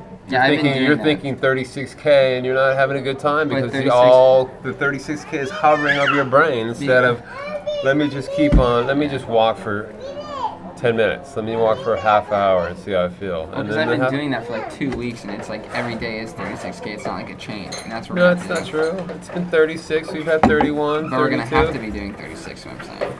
It'd be different if it was broken up, and that's why it's like daunting to me. It's like I'm not even thinking, oh, we have 120K to get to Santiago. I'm thinking every morning I wake up, I have to know I have to do 30K, and we're not gonna be together. It's like because he's gonna go ahead, and I'm gonna probably be in the middle, and you'll be behind us. It's not even you going ahead. It's just the fact that I'm not going to be enjoying it. But when you're saying you're not going to enjoy it, is going to prove it's the self-fulfilling prophecy. Well, because I haven't been the past week's been miserable. Ever since we left Lake Burgos, it's been horrible. Horrible. Yes, it has, and it's not. And this is the best moment. It's like when we sit down and eat, it's great. When we're walking. Yeah. I want to not because of the pain, just because it's ridiculous walking this amount. It's ridiculous. Like. Yeah, the last 5 days I want to look back and say that was great, not like, oh, that was great because I suffered through it, rather than it was great because I took it in and it was amazing. Yeah, well, to me it's a microcosm of life. Mm-hmm. Anything worth attaining, you're gonna have to suffer for it. You're gonna have to work hard for it. Times it's gonna suck. It's not gonna be a walk in the park for everything, for all good things. Yeah, 25K is still not gonna be a walk in the park though. Well, no, but 36, it's not like 35, 36K is undoable. We've done it. Yeah, it will suck. There are moments where I was screaming on the mountain yesterday. I hated it. Yeah. But when it was done, I felt I'd accomplished something and I felt good. I'm not telling you what to do. I'm just saying what's right for me. Yeah. Oh yeah, I completely get that. I'm not giving you advice. I'm not telling you what I think you should do. I'm just telling you what, for me, feels like the right thing to do. So my favorite part of the Kino has been doing this with us, having the dinners, sitting at cafes, taking long breaks, like, not walking. You know what I mean? Yeah. But that is, for some people, a huge part of the Camino, so. Well, that's how you spend the majority of your time, so you gotta find some joy in the walking. Oh, I do, and I will when I do 25K. I'm not limited to like 5K a day, but 25K is still gonna be a lot to do per day. So it's just better for me than 36, 37. If you want to go ahead 100K, I hope you won't hold it against me if I don't go with you. No, I won't hold it against you. It's your own Camino. It's going to be a bummer and a sad thing, but just like you have no right to hold me against it, I have no right to hold you against it at all. No, I'm not. I would not think to tell either one of you guys what to do. Of course, same with you. If that's what you want to do, yeah, I say do it, and I'll be all right. Plenty of people doing this alone. Yeah. It's certainly not gonna look like we thought it was gonna look like, but yeah. I just hope you know that if you ever did decide to do that, I mean, it is your own perception, just like it's mine. But I don't think at all it's giving up or half-assing or having this asterisk, that you half-assed it or didn't complete it, Well, it would mean I didn't complete it. I mean, that's exactly what it means. Kind of. I mean, if not even kind of, dude. I guess if you're looking, if you're looking at your you're looking at your stats. That's not That's people do. I think the idea for the majority of the people is to recreate what's been happening for centuries, and that means sacrifice, suffering. Yeah. But you have been doing enduring, that. persevering, and and seeing what happens when you push through and make and do all those things. Yeah. If you feel like you're sacrificing your health in ways that you're not comfortable with, do it. Then. Yeah, and it's not it's health and just my Camino. And that's what I'm saying. I told him, I said, you go walk with him. I'm fine with doing this because this isn't my Camino. It's turned into kind of not a fun time, and like not just fun. Like I found joy when I was walking all those Ks. Like just this last week after Burgos, it just was dark for me. I feel like I'm in the army, like drill sergeant. When I talk to people, they're like, "You're doing 36K a day," and I understand it's what we have to do, but people almost seem that's like crazy. Like on a repeated pattern. Like if we had a 25, a 36, a 24, a 37, like okay, but the fact that we're doing that from Saturday, Sunday, Monday, Tuesday, Wednesday, that's insane to me. To me though, what's encouraging is that it's just a week. It's a week to go. You're sniffing the for me. Yeah. Sniffing the end, and I had some great conversations last night. This one guy was saying he did the Camino last year, and this year he started from Brussels. And the first month was like horrible. He was sleeping in tents. There's no albergues up there, and he was just miserable. Hated it. But just grateful and happy he pushed through it and got to this point. But he was saying last year when I got to Santiago, it's like, all right, Santiago, it's another city. It's not all about the getting there. It's what happened, what got you, what you experienced on the way to getting there. Of course. So to think that I want more time in Santiago to really experience that city. Well, you might be disappointed because we've been in some cool cities. Yeah, cool cities. Yeah. So I know what you're saying. It feels like we're cheating ourselves to rush to get there.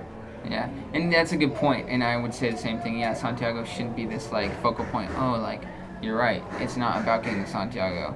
But then again, in the same vein, it's like, then I don't know. Then are we really enjoying the experience? Not even just enjoying, but it's a decision. Yeah, I really think it's a decision to enjoy it. Yeah. You're gonna enjoy it as much or as little as you decide to enjoy it. So if the attitude starting the day is, oh my God, I got 36K today, and I've done 36K before, and I know it sucks, so it's probably gonna suck today. And well, here we go. Yeah. If it means I'm getting groggy, if it means I'm dragging one leg, if it means I got to take a little bit longer when I'm stopping for food and drink, then personally, I'm gonna do it. And I know in my life and things like I told you, my bicycle trip, it's amazing how things like this stay with you for decades, man. The decisions you make at a young age will just kind of linger back there and make you question things and make you feel, dissatisfied or shame or, all these negative things that we don't need in our psyche. But it might seem like, okay, I just want to relax, enjoy this. But I'm telling you, as somebody who's lived 3 decades more than you, I don't want to preach to you, but I wish somebody had told me this back then. I mean, it's under my skin, the fact that I got a ride across the Rockies in a truck. Even though I ended up riding 3,000 miles, and I put the work in, and I did bust my ass, and there was a lot of uncomfortableness, and I still rode technically what constitutes a 3,000 mile ride across America, but it still gets into my skin, the fact that I did not cross the Rockies on my bike. And I just wonder on your end if I hope not. I hope. Yeah, I hope not. I hope it doesn't linger. Yeah, I hope I'm not just either. telling you, there's the potential for it to linger. Mhm. You know. Yeah. And I hope you can make peace with it. But to me, this is. I know I don't mean to be selfish, but I don't want to have another one of those where where you don't. I didn't push through it because it was uncomfortable. It's been hard getting here this far. That's the thing. You've already sacrificed and busted your ass and fought through some really dark moments. I know that. I've seen it. You were there the day that you were laying on that table when I was. Yeah. Oh, it was it's the terrible. worst. Yeah, it's the worst. But the thing is, these terrible moments, they're terrible in the moment. Yeah. But when you get home, those terrible moments you're going to laugh at. Yeah. It's going to be the source of a lot of joy and laughter and, I don't want to say pride, but just, it's funny how the negativity, especially this thing, it doesn't seem like it's life-threatening. So whatever discomfort and negativity we're feeling now, one day will be completely flipped on its head, and we'll laugh about it, and it'll be a constant source of joy and happiness when we reflect on it. We got to do this amazing thing together, and we met all these cool people. So, whatever we had to endure to make that happen, as bad as it feels now, that's how good it's going to feel when it's over. So maybe you get there, you have another good day of sleep, you rest, and then you have time to think about it. And then if you wake up tomorrow and go, you know what? No, I don't want to do that. I'm gonna get on a bus. This is going to be one of the worst days yet. It's 2:40, and apparently you guys are going to be taking a cab to the town that I'm trying to walk to. 2:40, great. Okay. How many kilometers is it? 23K. I've already done 17K today. I got 23K to go, and it's almost 3 o'clock. So we're looking at some possible nighttime hiking. Wow, I'm super tired. Got a bad night's sleep. It's gut check time. Josh right now is not walking anywhere, but the good news after that long heart-to-heart conversation about an hour and a half ago, he was ready to hop on a bus and take the bus 100K to get us closer to Santiago. But it sounds like he's not going to take the bus. He's going to take a taxi to our destination today, which will keep us on track with a 35 plus K a day. So that's the plan. I think that Josh will make it. He'd rather fight through the pain and the suffering to reap the rewards and the benefits down the road many years from now. So that was the message that he had told me he had heard. So the fact that Bob is pushing on in his pursuit to finish, well, what I heard you say is you don't want to be a slacker. You've got a point to prove to yourself, to nobody else, that in the past you've started things and you haven't finished it, so this will be a turning point for you to say, I can finish stuff. So when I put my mind to it, no matter what the pain, consequences, and suffering, I'm going to do it. Is that what you're saying? Yeah, something like that. Yeah, there is some serious pain. I got to feel that blister, that big red lead blister. The bottom of my feet is definitely coming back, or returning gait. So yeah, this is not going to be, I don't know about this one. It's not going to be easy, but you have a conviction that you need to walk it, and there's no turning back now. And I told Josh that there's 2 lessons either way that he can learn from this. He can learn the lesson of fighting through the pain and suffering and persevering, so that way when trials and challenges come his way in the future, he can always look back on this time of pressing on and pushing through even the hardest and most difficult times. So he'll have that experience to draw upon. The other lesson, if he takes the bus, is the humility to say, hey,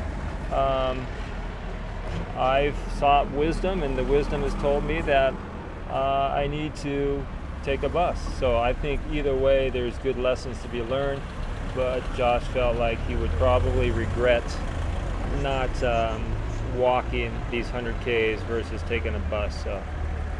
So the story continues to be told and unfolding as we speak. So today is Friday. We hope to be in Santiago by Thursday, and a week from today, August the 2nd, hopefully we're sitting on the beach in Finisterre, looking back and reflecting and talking about this wild experience. Yeah. Taxi's on its way. On that note, taxi's on its way, and Josh and I are gonna jump in that taxi, and Bob is gonna hit that long road up that hill around this beautiful, magnificent castle. Josh and I jumped into yet another taxi to get us closer to the next town to decide whether or not we will be taking a bus. Once we arrived in this beautiful village called Villafranca, Josh tucked himself away in bed and slept all day and night, while I walked around town and visited the many cathedrals where I started praying for Josh to have the strength to carry on. Once again, I'm on the brink of not giving up, but taking the shortcut, and now I feel like, man, I just gotta keep going until I can't go anymore, until I'm like literally sick, feverish, can't roll out of bed. I mean, it sucks, man. Went to the emergency room, and a couple doctors that didn't speak English looked at it, swabbed it up. One of their patients spoke English and translated for the doctors, and said basically if I can deal with the discomfort, I should be fine for now. Just keep going. He gave me some disinfectant and another bandage. It's amazing how you walk in the emergency room, nobody asks you to fill out any paperwork, they don't even ask your name.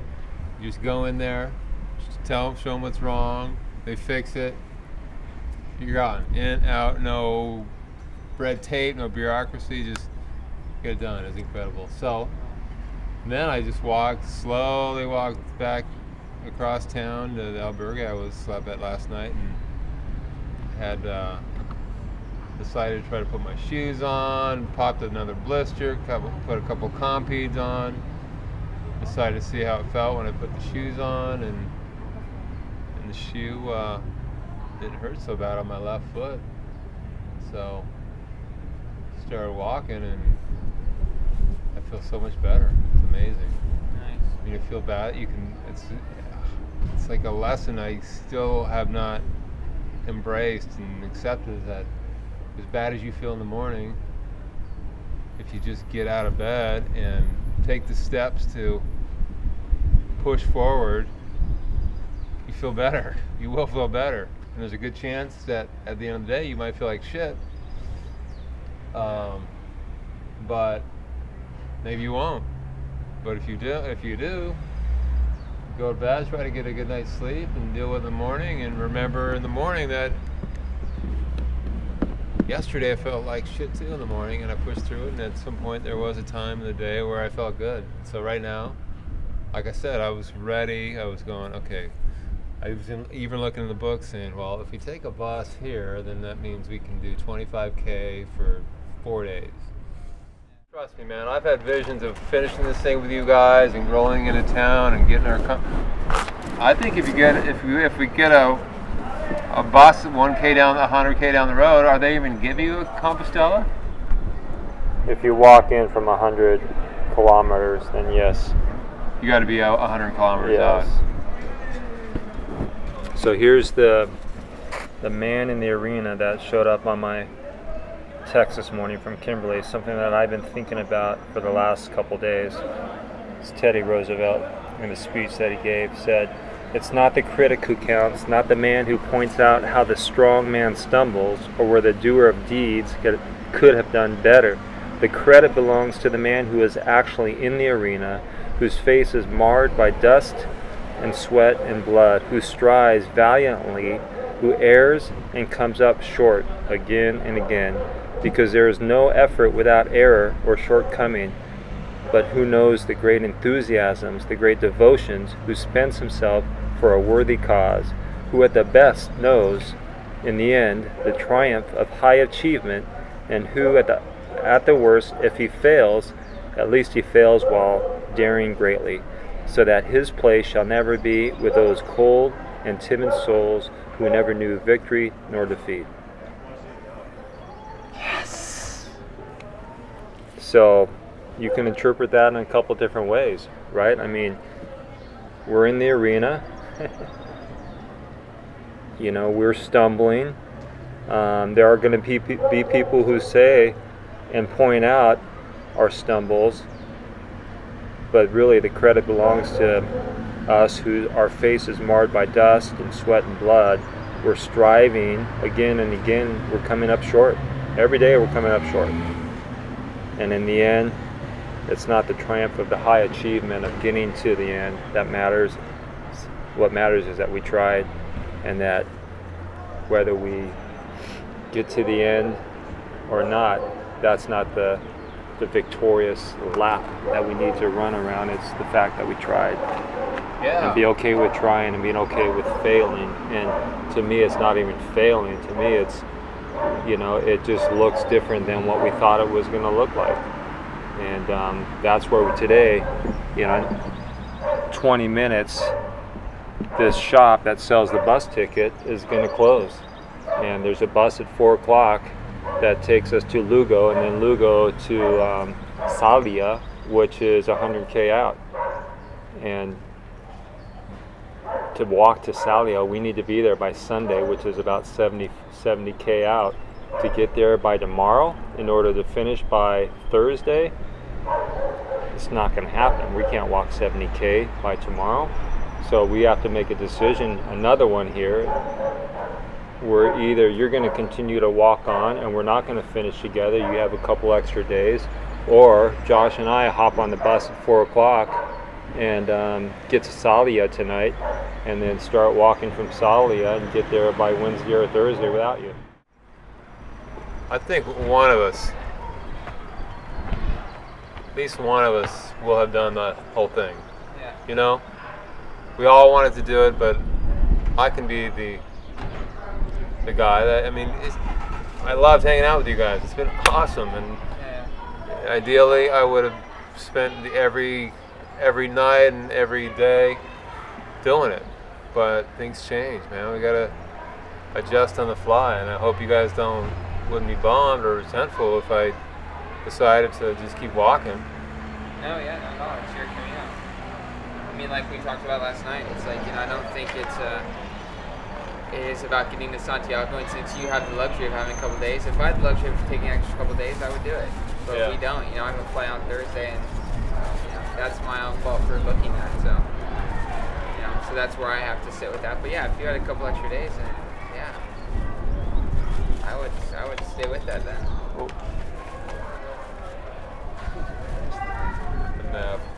The map flies away. Little symbolism. The map flying down the... No more maps needed. No lost maps. So, I totally agree with that, Like, if you had a time crunch, then I'd say, no, that's stupidity. You need to get to Santiago, but if you don't, we have a time crunch, That's what needs to happen, I think. Yeah, it's not perfect, for sure, by any stretch of the imagination, but... Well, you made it very clear that you have something that you need to get done. And we respect that. We wanted to be there with you to see you through that. And that's important to you. So we are 100% behind you. And we're going to be cheering you on. And we can't wait to get the call when you get there, whatever day that may be. So I have no problem with that. I told Josh from the beginning I'm not going to leave him.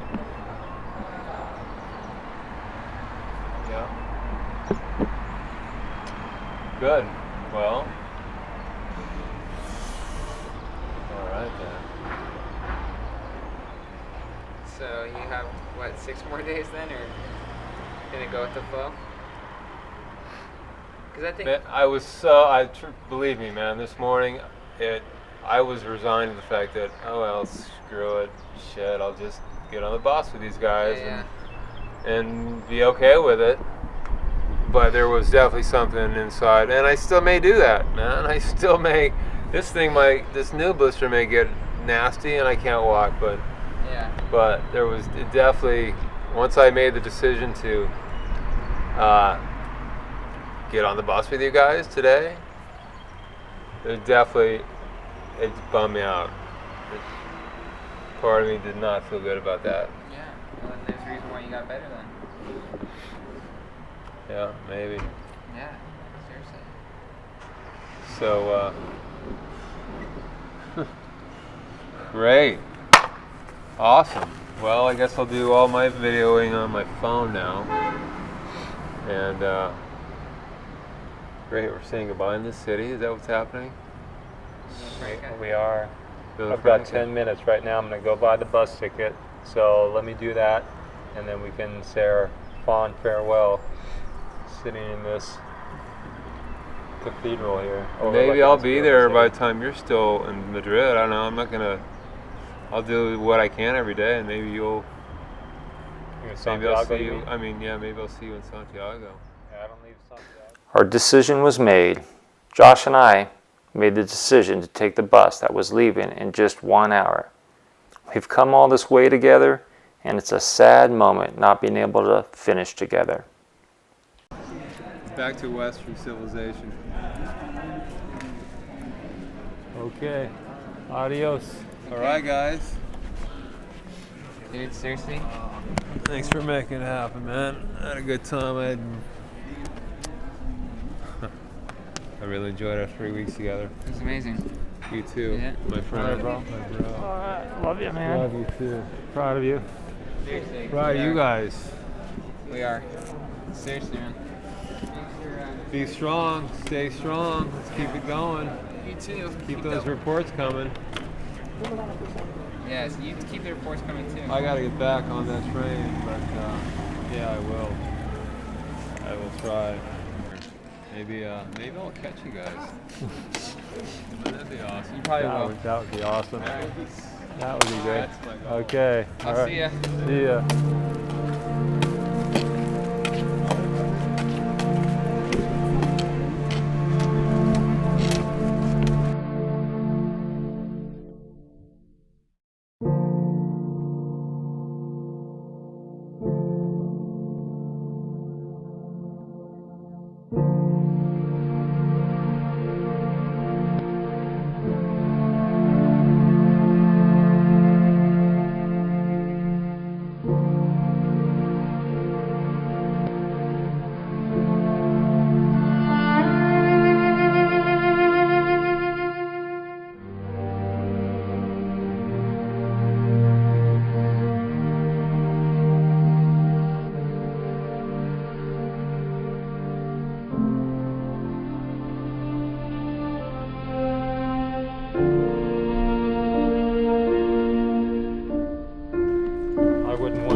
Hold any regrets on us saying, oh well, you guys, if it wasn't for you, I probably would have kept walking.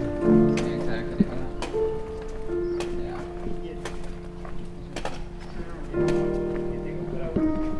All right, so Josh and I are leaving Villafranca in the opposite direction of the Camino. We're heading towards the bus, and decided to catch a bus to our next destination, which is 100K out, to walk into Santiago by Thursday. It's not the way that we had planned this ending, since we just finished with Bob, but he's gonna press on, blisters and all, with his Camino family. So it would be pretty awesome to see him in Santiago on Thursday, and maybe we'll just see one day at a time, see where we're at on Thursday.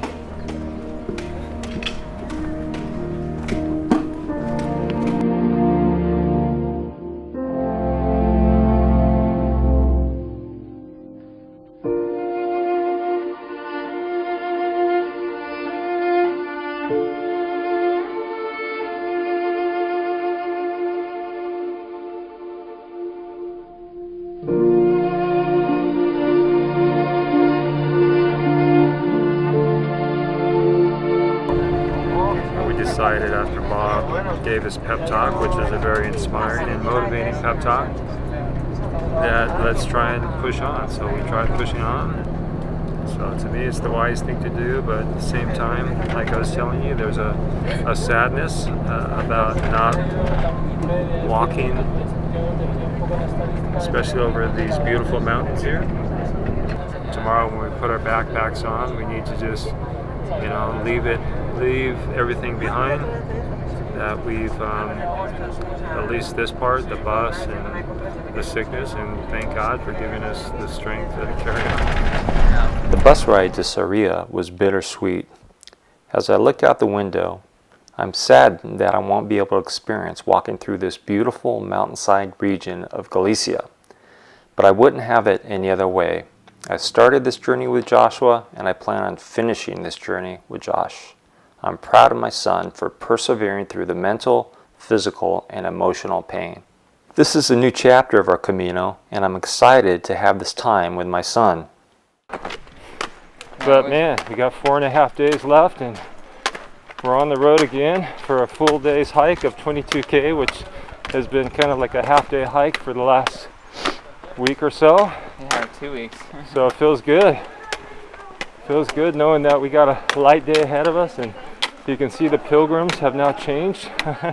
They're different kind of day hikers compared to the, oh my gosh, it's 800 kilometers versus 100. That's a pretty big difference. Yeah, seriously. So, but we're almost there. Buen camino. Hola. Hello. Hi. Josh is feeling good. I'm feeling good. And yesterday was a rough day, I confess. Got a little impatient with Josh. Felt like I was not happy. So this is almost like, I think you said yesterday, this is like a new Camino for us. Yes. I mean, because now it's almost like we're starting a new Camino, because we know Bob is not going to make it with us. Bob's on his own Camino. We're starting our Camino at 100K. We know we're going to finish on Thursday. We don't know when Bob's going to finish. Yes. Oh man, the arrows are just like everywhere. You can't miss them. Oh, okay. This is all like Saint Jean for sure. Wow. Yeah, it kind of does look like St. John a little bit, huh? Wow. That's the big lesson for me that I've learned is go at a slow pace, walk your 20 to 25K, make sure your bag is light. Yeah, right socks, right socks, right shoes, Vaseline up every day. No problema. Exactly. It's day 25. And we are leaving the town of Ambusa Mastas or something like that. Oh man, we're going at a very slow pace right now.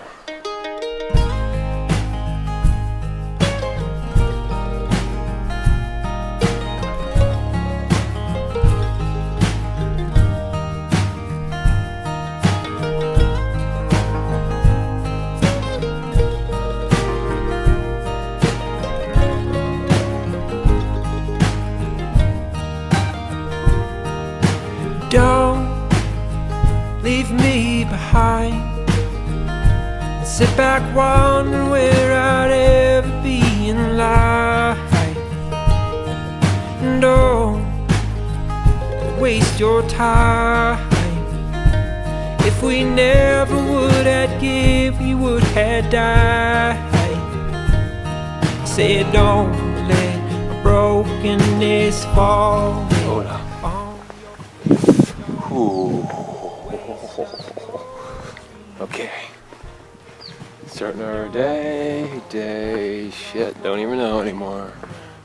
It's the day after yesterday.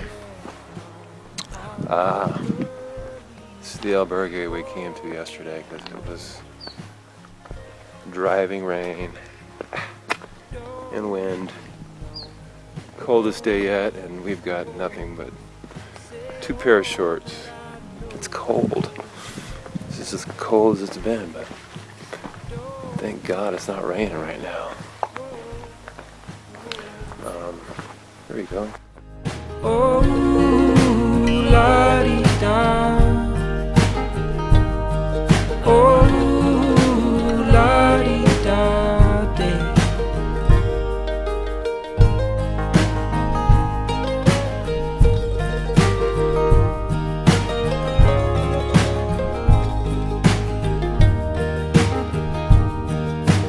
Time will The last day of the Camino de Santiago on the 27th day of walking, July 30th.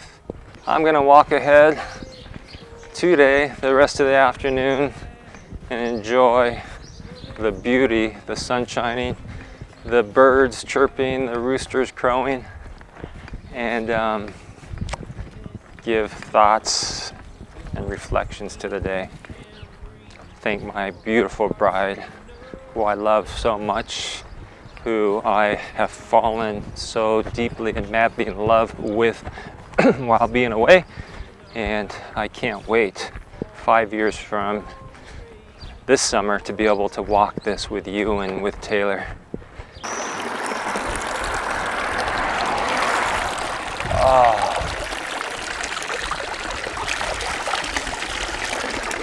Oh, that feels great.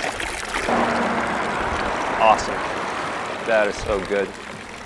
Oh my goodness. Hola amigos. It's just after 9 o'clock and we are leaving one of our favorite albergues. Where are we? San something, we'll figure it out. Just after 9. We're starting our day on the road here with the typical limp. But it's bueno, it's okay, because we know before long we'll be hitting our stride. The pain will dissipate. We're about 113 kilometers out of Santiago, walking alone. We walked every step of the way. Even got lost, took a wrong turn and walked a little extra, a couple hundred meters. Was that yesterday, 2 days ago? But the limp's okay, because every day starts with a limp. And soon we'll be cruising. So nice to be this close, so close we can smell it. We're about 4 or 5K out of Sarria, and we're going to try to put in about 35K today. Wish we were hitting Santiago with Brother Deke and Josh, but I think they understand why I couldn't hop on the bus with them. It's important to me to do the entire thing on my feet. I've suffered about half an hour. We should be just fine. Cruise on down the road. And look at this. It's a beautiful, beautiful morning. Oh, how can you not just be happy to be alive? Without the pain. An absence, a morning without pain would be nice. I guess that's gonna happen when I see my fiance. Yeah. Oh man, what a amazing gift I have at the end of all this. Not only having completed this journey by foot, nearly 500 miles, but I get to celebrate with a girl I love. Life is good. Today, we will be walking into Santiago to celebrate our accomplishment of having just walked 790 kilometers. It was only fitting that we would run into our first roommate, Rolf, who we haven't seen since day one back in St. Jean. Yeah, so we were like, oh, we went in there, they didn't even tell us the price. They're like, yeah, stay here. And we were so excited about showers and everything, and we get to the room, we're like, €9 for all this, and it was €93. €93, that's insane. Somehow, that's from my opinion, that's something typical American. That's something like That's that. exactly what the Irish guys were saying. The Irish guys were saying, like, you guys are daft Americans. My uncle got kind of pissed about that. But it's true. It's like you don't even inquire. You're just like, oh, you know, it's so stupid. All right, but it was a good place, so I guess Yeah. maybe. Well, we were saying the whole way down, we were like complaining and saying we're gonna get now like a hotel. Screw this. Like, Was it hard? Yeah, the first day. Yeah, our first day was hard for all of us. Him, my uncle, myself. Like climbing. Like we got a late start. You got out pretty early, yeah. Yeah. Yeah, we got out maybe at like what 9. You wanted to go to the supermarket as well. Yes. Yeah, we waited for the market and it wasn't even open.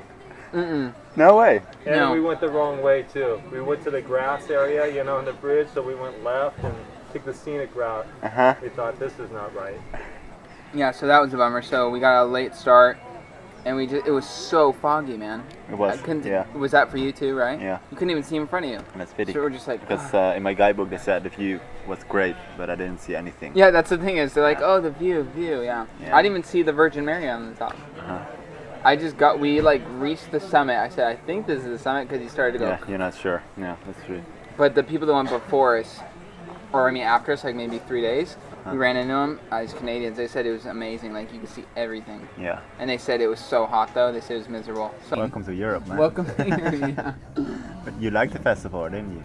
It was cool. I planned this Camino around that festival kind of because like I'm a huge Hemingway fan and like running with the Bulls and all. I really wanted to be there, but it was different than I thought it was going to be. Yeah.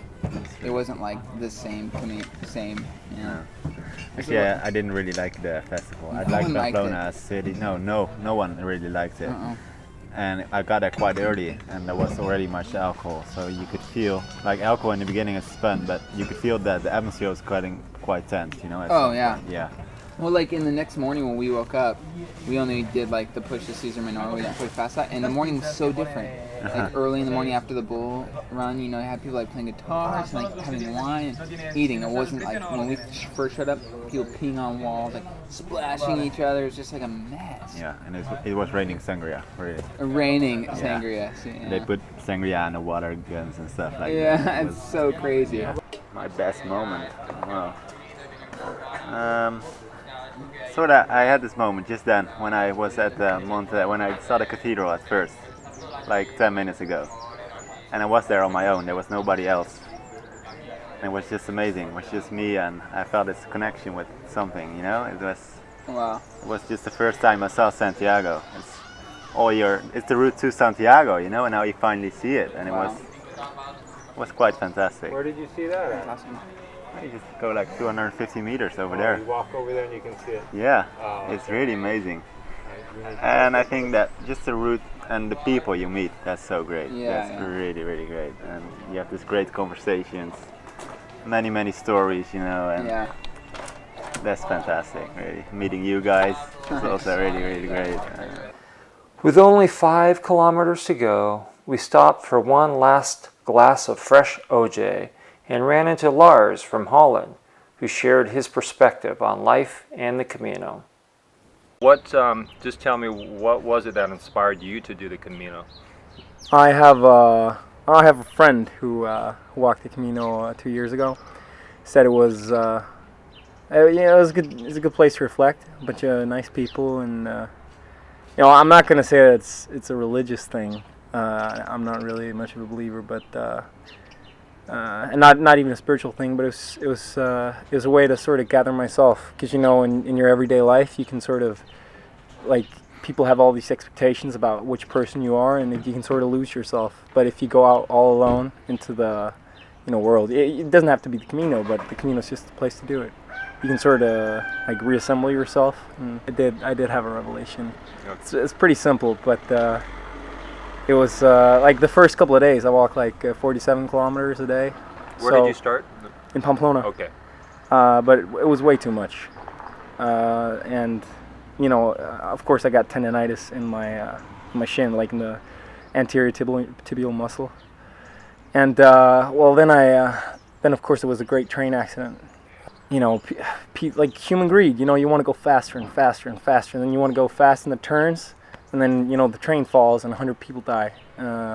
So again, with the going too fast. And then Also had I met this Native American guy from Mexico somewhere, and he was just, I met him 5 times, and every time he just told me to take it slow. So I sort of started reflecting, and you know, more and more I just realized that I always lived my life, you know, thinking about the next thing I'm gonna do. Like when I was home, I was always, oh, I'm just gonna go to the Camino and reflect on stuff, you know, and could almost like I took a day off from my girlfriend, who I'd really like to spend a lot of time with during vacations, just to sort of begin reflecting. That was like 2 days before I walked the Camino. So, and here I was sort of rushing to go home to my girlfriend again. So, you know, so it's basically just to stay in the moment. Slow down. Yeah, slow down. Slow down. It's been my main. That's good. First glance, there's the cathedral. That's what we've been walking 28 days for. Right up there. First sign of it. Wow. Can't believe it's here. It's right in front of us. When darkness falls, your heart will be true. You walk a lonely road.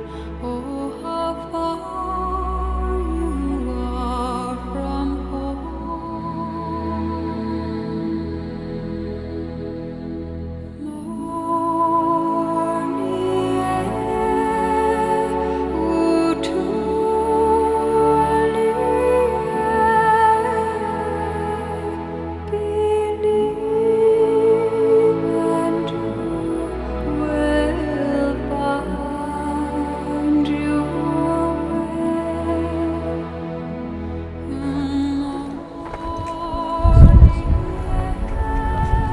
There it is. There it is. Wow.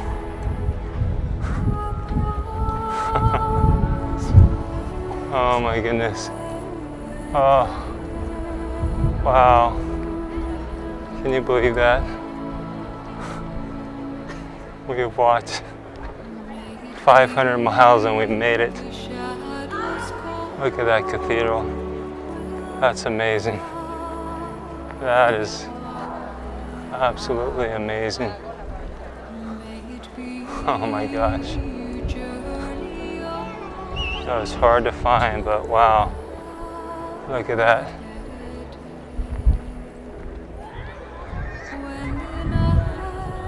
Simply amazing.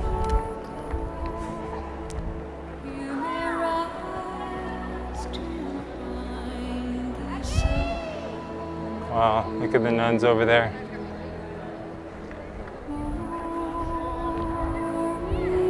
Josh, taking it in.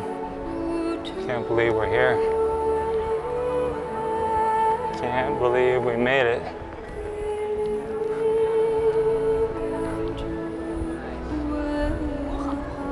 That's very spectacular. Haven't sunk in yet. Dude, congrats. Oh. Good job.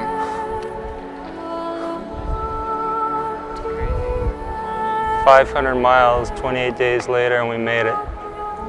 Oh my gosh.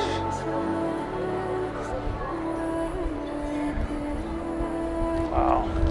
As Josh and I finished celebrating our accomplishment, we looked over and saw our 2 German friends, Hennig and Henrik, walking into the cathedral.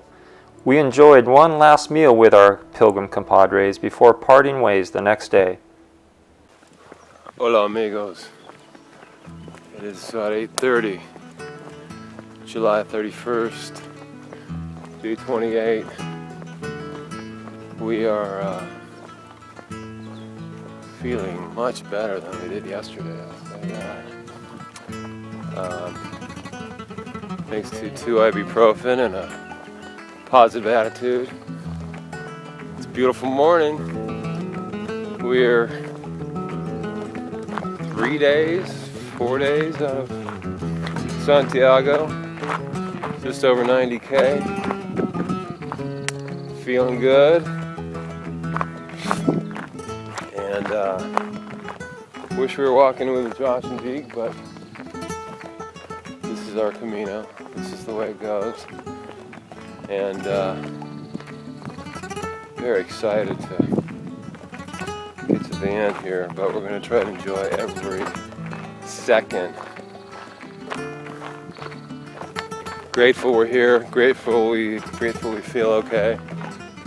And look at this scene behind us. Whoa. You see that? We got some heavy fog and cloud cover we're walking into, so we're gonna enjoy the sun while we got it. And hope we got to put in. Hope we can make the 30K that we need to make today. We try to do 30K the next 3 days and give ourselves a short walk into Santiago on Saturday, the 3rd. Feeling blessed, grateful to be here. We're really trying to soak it up, soak it in, breathe deep, one step at a time. Oh man, it is beautiful out here right now. Wow. That's good. As beautiful as the cathedral was, I realized it was just another stop along the way, and it's not about the destination, it's all about the journey. Josh put me in a taxi cab. We said goodbye as I headed to Finisterre to spread the remainder of Uncle Bob's ashes, while Josh jumped on a plane to London to meet Cassidy, Dana, and Marlene. As I take my final steps on my Camino, I have a treasure chest of priceless memories, new friends I've made along the way, and a lifetime of experiences. Well, it's 8:45 on our last morning walk.